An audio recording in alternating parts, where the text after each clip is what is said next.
একটা মজার ঘটনা, যেটা মনোযোগ সহকারে শুনলে আপনার জীবন হয়তো পরিবর্তন হতে পারে। ভাবলাম যে আপনাদের সাথে শেয়ার করি। রাসূল সাল্লাল্লাহু আলাইহি ওয়াসাল্লাম একদিন বাইরে থেকে আসলেন, এসে আমাদের আয়েশা সিদ্দিকা রাদিয়াল্লাহু তাআলা আনহাকে বললেন যে, আয়েশা, তুমি আজকে আমার কাছে যা চাইবা আমি তোমাকে তাই দিব। তিনি ভাবতে লাগলেন যে রাসূল সাল্লাল্লাহু আলাইহি ওয়াসাল্লামের কাছে কি চাওয়া যায়, সংক্ষেপে বলতেছি।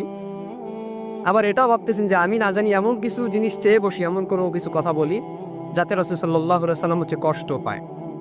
তিনি বললেন যে, ইয়া রাসূলুল্লাহ, আমি কি কারো হেল্প নিতে পারি? বললেন যে, হ্যাঁ, নিতে পারো। আমাদের আয়েশা সিদ্দিকা রাদিয়াল্লাহু তাআলা আনহা অনুমতি নিয়ে বাবার কাছে চলে গেলেন, আবু বকর সিদ্দিক রাদিয়াল্লাহু তাআলা আনহুর কাছে গিয়ে বললেন যে, রাসূল সাল্লাল্লাহু আলাইহি ওয়াসাল্লামের কাছে কি এমন জিনিস চাওয়া যায় যেটা তিনি আমাকে দিতে চান এখনই। আবু বকর সিদ্দিক রাদিয়াল্লাহু তাআলা আনহু বললেন যে, তুমি আল্লাহর হাবিব সাল্লাল্লাহু আলাইহি ওয়াসাল্লামের কাছে এমন জিনিস চাও যে তিনি মেরাজের দিনে, মেরাজের রাতে আল্লাহ পাক রব্বুল আলামিনের কাছে যাওয়া আসার মধ্যে কি এমন জিনিস আল্লাহ পাক তাকে বলছিলেন যেটা এখনো পর্যন্ত কোনো মানুষ জানে না, তিনি কাউকে বলেন নাই, গোপন একটা কথা। চলে গেলেন রাসূল সাল্লাল্লাহু আলাইহি ওয়াসাল্লামের কাছে, দিয়ে বললেন যে, ইয়া রাসূলুল্লাহ, মেরাজের রাতের এমন একটা গোপন কথা আপনি আমাকে বলেন যেটা এখন পর্যন্ত আপনি কাউকে বলেন নাই। তো রাসূল সাল্লাল্লাহু আলাইহি ওয়াসাল্লাম মুস্কি হাসলেন এবং তিনি রসিকতা করলেন একটু আয়েশা সিদ্দিকা রাদিয়াল্লাহু তাআলা আনহার সাথে, যে তিনি বললেন যে, আমি যদি গোপন কথা তোমাকেই বলে দিলাম তাহলে গোপন আর গোপন থাকলো কই?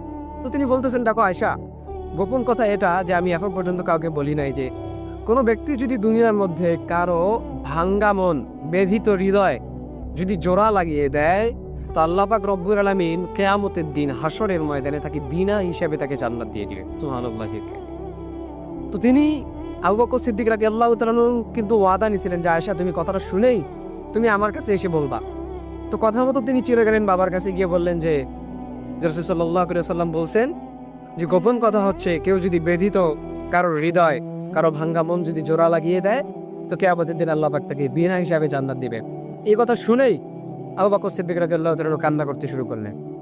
আয়েশা সিদ্দিকা রাদিয়াল্লাহু তাআলা আনহা বলেন যে, বাবা, আপনি তো জীবনে কত মানুষের ভাঙ্গা মন জোড়া লাগিয়ে দিয়েছেন, কত ব্যথিত হৃদয়ের আপনি জোড়া লাগিয়ে দিয়েছেন, কষ্ট দূর করে দিয়েছেন, আপনি কাঁদেন কেন?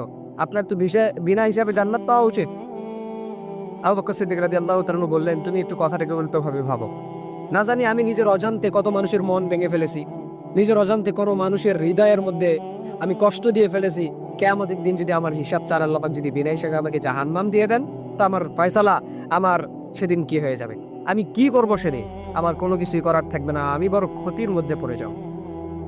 তো এই জন্য আল্লাহর হাবিব সাল্লাল্লাহু আলাইহি ওয়াসাল্লাম বলতেছেন, দুনিয়ার মধ্যে তোমরা কারো মন নিয়ে খেলা করিও না, মানুষের মন ভাঙিও না, হৃদয়ের ব্যথা তাকে নিয়ে আরো রসিকতা করিও না, তার যতটুকু হৃদয়ের ব্যথা আছে সেগুলো মুছে ফেলার ট্রাই করো। এবং রাসূল সাল্লাল্লাহু আলাইহি ওয়াসাল্লাম বলে, তোমার পাশের বাসার কেউ মিসকিন আছে, কেউ গরিব আছে, তাদের নিয়ে রসিকতা করিও না, ঠাট্টা করিও না। এবং রাসূল সাল্লাল্লাহু আলাইহি ওয়াসাল্লাম বলেন যে, তোমরা তোমাদের যখন মাংস রান্না করো সেখানেও এক গ্লাস পানি বেশি করে দাও, যেন পাশের বাসার তুমি কাউকে খাওয়াইতে পারো, তাকেও এক টুকরা মাংস দিতে পারো। আর যদি তুমি সেটা করতে না চাও কিংবা সেটা না করো, তাহলে তুমি এমন সময় মাংস রান্না করো যে সময় তার বাচ্চা কাচ্চা সবাই ঘুমিয়ে থাকে, তারা ঘুমিয়ে থাকে, যেন তোমার মাংসের ঘ্রাণ যেন তাদের নাক পর্যন্ত না পৌঁছায়। সুতরাং মানুষের কষ্ট, রসিকতা, তাদের হৃদয় বিদারক ঘটনা, এগুলো বলে রসিকতা করিয়েন না, মানুষের মন ভাঙিয়েন না। এমন হতে পারে এই মন ভাঙার কারণে, হৃদয় ভাঙার কারণে কিয়ামতের দিন আল্লাহ পাক আপনাকে নাউজুবিল্লাহ বিনা হিসাবে জাহান্নাম দিতে পারে। কিন্তু আপনি যদি মানুষের মনগুলোকে জোড়া লাগিয়ে দেন, মানুষের ব্যথিত হৃদয়কে যদি আপনি কষ্ট থেকে মুক্ত করে দেন, তাদেরকে নিয়ে যদি আপনি রসিকতা না করেন, হাসি ঠাট্টা না করেন, এমন হতে পারে কিয়ামতের দিন আল্লাহ পাকের সুসংবাদ আপনাকে বিনা হিসাবে জান্নাত আল্লাহ পাক দিতে পারে। তো এই জন্য রাসূল সাল্লাল্লাহু আলাইহি ওয়াসাল্লামের নির্দেশ হচ্ছে, তোমরা মানুষের মন নিয়ে খেলিও না, মানুষের মন ভাঙিও না, মানুষের হৃদয় ভাঙিও না। এই ভাঙ্গা মনগুলো, হৃদয়গুলো